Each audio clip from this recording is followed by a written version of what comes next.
Hi hello welcome to my ఇంటి రుచులు only vegetarian. ఈరోజు ఒక అమ్మే స్వీట్ రెసిపీని ప్రిపేర్ చేసుకుందాం, సగ్గుబియ్యం హల్వా. ఈ సగ్గుబియ్యం హల్వా మనకు చాలా సాఫ్ట్గా ఉంటుంది, అలాగే చాలా టేస్టీగా ఉంటుంది. అలాగే ఇది హెల్దీ రెసిపీ కూడా.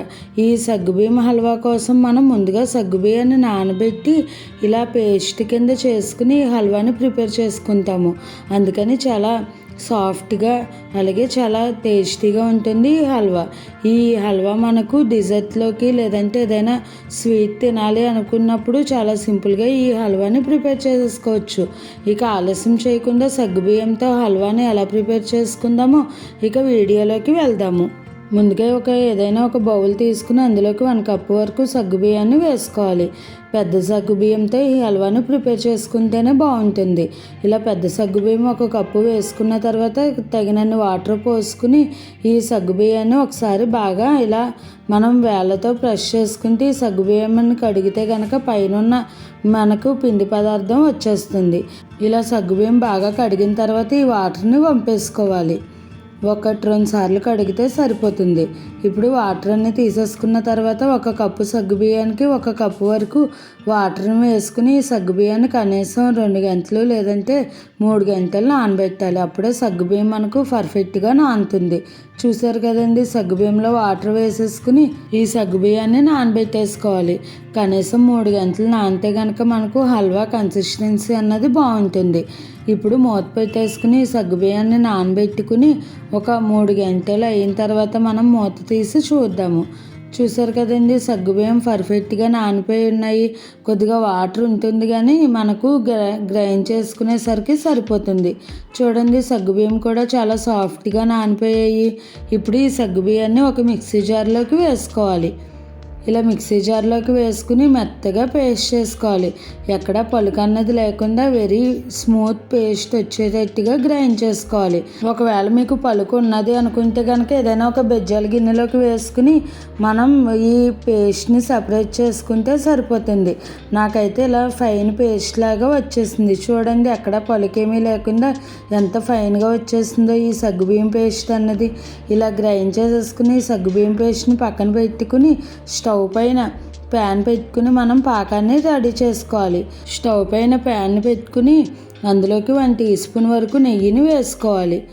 నెయ్యి హీట్ అయిన తర్వాత ఇందులోకి ఒక 10-15 జీడిపప్పు పలుకులను వేసుకోవాలి. ఈ హల్వాకి జీడిపప్పు పలుకులు ఎక్కువగా ఉంటే బాగుంటుంది, తినేటప్పుడు క్రంచీగా తగులుతూ. చూడండి, ఇప్పుడు ఈ జీడిపప్పుని ఇలా దోరగా ఫ్రై చేసుకోవాలి. కలుపుకుంటూ మీడియం ఫ్లేమ్లో ఈ జీడిపప్పును అంతటినీ కూడా దోరగా ఫ్రై చేసుకుని ఇలా ఫ్రై అయిపోయిన ఈ జీడిపప్పును ఒక ప్లేట్లోకి తీసేసుకోవాలి. ఇలా జీడిపప్పుని ఒక ప్లేట్లో తీసేసుకుని పక్కకి తీసేసుకుని ఇదే నెయ్యిలోకి 1/4 కప్పు వరకు పంచదారను వేసుకోవాలి. ఈ పంచదారని క్యారమెల్ చేసుకోవాలి మనం, అప్పుడు కలరు టేస్ట్ బాగుంటుంది. ఈ హల్వాని బెల్లంతోనే ప్రిపేర్ చేస్తాం కానీ కొద్దిగా పంచదారని ఇలా క్యారమెల్ చేసుకుని వేసుకుంటే కనుక కలరు బాగుంటుంది. ఇప్పుడు ఈ పంచదార కొద్దిగా మెల్ట్ అయిన తర్వాత 1 or 2 టీ స్పూన్స్ వరకు వాటర్ని వేసుకుని ఈ పంచదార పాకం మనకు కలర్ చేంజ్ అయ్యేంత వరకు మనం ఇలా మగ్గించుకోవాలి. మీడియం ఫ్లేమ్లో పెట్టుకుని ఈ పంచదార పాకం కలర్ చేంజ్ అయ్యేంత వరకు ఉడికించుకుంటే సరిపోతుంది. ఇలా కలుపుకుంటూనే ఉండాలి, లేదంటే మాడిపోయే ఛాన్సెస్ ఉంటుంది. అలాగే పంచదార పాకం మరీ ఎక్కువ బ్రౌన్ కలర్లోకి రాకూడదు, లేదంటే చేదొచ్చేస్తుంది. ఇలా లైట్గా కలర్ చేంజ్ అయితే సరిపోతుంది. ఇలా కలర్ చేంజ్ అయిన వెంటనే 1/4 కప్పు వరకు వాటర్ని వేసేసుకోవాలి. ఈ వాటర్ వేసుకున్నప్పుడు కొద్దిగా చిందుతుంది, అందుకని జాగ్రత్తగా కొంచెం దూరంగా నుంచుని వాటర్ వేసుకుని మిక్స్ చేసుకుంటే సరిపోతుంది. అలవాటు ఉన్న వాళ్ళకైతే పర్వాలేదు కానీ అలవాటు లేని వాళ్ళ కోసమని చెబుతున్నాను. చూడండి, ఇప్పుడు ఈ క్యారమిల్ వాటర్ ఇలా మరుగుతుంది. ఇందులోకి 1 కప్పు వరకు బెల్లం తురుమును వేసుకోవాలి. మనం ఏ కప్పుతో అయితే సగ్గుబియ్యం తీసుకున్నామో అదే కప్పుతో అయితే బెల్లం వేసుకుంటే సరిపోతుంది. 1:1 రేషియో. అలాగే ఇందులోకి 1/4 కప్పు వరకు పంచదార వేసుకున్నాం కాబట్టి స్వీట్నెస్ పర్ఫెక్ట్గా సరిపోతుంది. ఇప్పుడు ఈ బెల్లం అంతటినీ కూడా ఇలా కరిగించుకోవాలి. చూడండి, బెల్లం అంతా కూడా ఇలా బాగా కరిగిన తర్వాత ఇందులోకి మనం ముందుగా గ్రైండ్ చేసి ఉంచుకున్న ఈ సగ్గుబియ్యం పేస్ట్ని వేసేసుకోవాలి. బెల్లం కరిగితే సరిపోతుంది, పాకం ఏమీ రానవసరం లేదు. ఇప్పుడు ఈ సగ్గుబియ్యం పేస్ట్ పోస్తూ కలుపుకుంటూ ఉండాలి, లేదంటే ఉండలు కట్టేస్తుంది. ఉండలు కడితే కనుక మనకు కన్సిస్టెన్సీ పర్ఫెక్ట్గా రాదు. అందుకని ఇలా మీడియం ఫ్లేమ్ పెట్టుకుని కలుపుకుంటూ ఈ సగ్గుబియ్యం పేస్ట్ వేసుకుంటే కనుక మనకు హల్వా స్ట్రక్చర్ అన్నది బాగుంటుంది. చూసారా, ఇప్పుడు ఈ పేస్ట్ అంతా కూడా ఈ పాకంలోకి మిక్స్ అయిపోయేట్టుగా బాగా కలుపుకున్న తర్వాత మనకు ఈ కన్సిస్టెన్సీలో ఉంటుంది. ఇలా హల్వా ఈ కన్సిస్టెన్సీ ఉంటే సరిపోతుంది.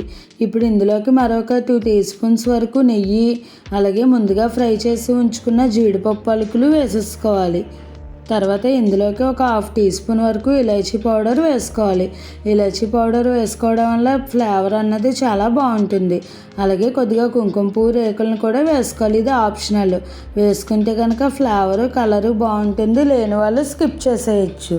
ఇప్పుడు ఈ మిశ్రమం అంతటిని కూడా బాగా మిక్స్ చేసుకుంటూ ఉండాలి.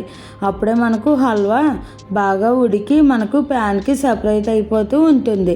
అప్పుడు మనకు పర్ఫెక్ట్ కన్సిస్టెన్సీ అన్నది వచ్చేస్తుంది.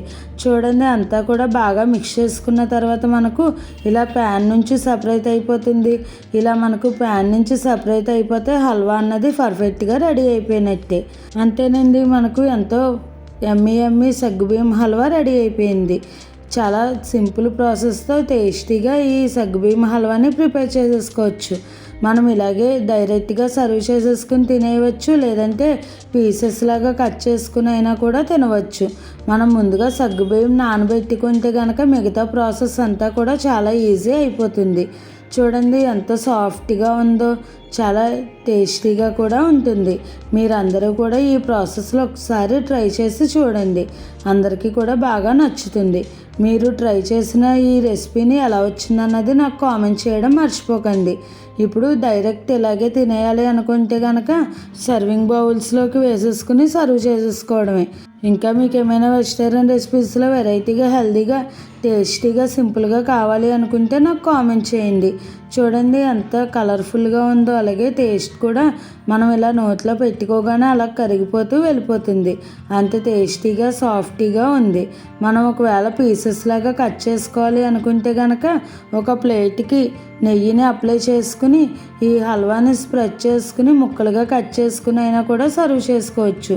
ఇలా ఒక ప్లేట్కి నెయ్యి రాసుకుని తర్వాత ఈ హల్వా మిశ్రమం వేసేసుకుని అంతా ఈ ప్లేట్ అంతా కూడా పలుచగా స్ప్రెడ్ చేసుకుని చల్లారిన తర్వాత పీసెస్లా కట్ చేసుకుంటే సరిపోతుంది. మీకు నచ్చినట్టుగా సర్వ్ చేసేసుకోండి. ఈ రెసిపీ కనుక మీకు నచ్చినట్టయితే లైక్ చేసి, షేర్ చేసి, కామెంట్ చేసి నా ఛానల్ సబ్స్క్రైబ్ చేసుకుని పక్కనే ఉన్న బెల్ ఐకాన్ క్లిక్ చేయడం మర్చిపోకండి. Thanks for watching.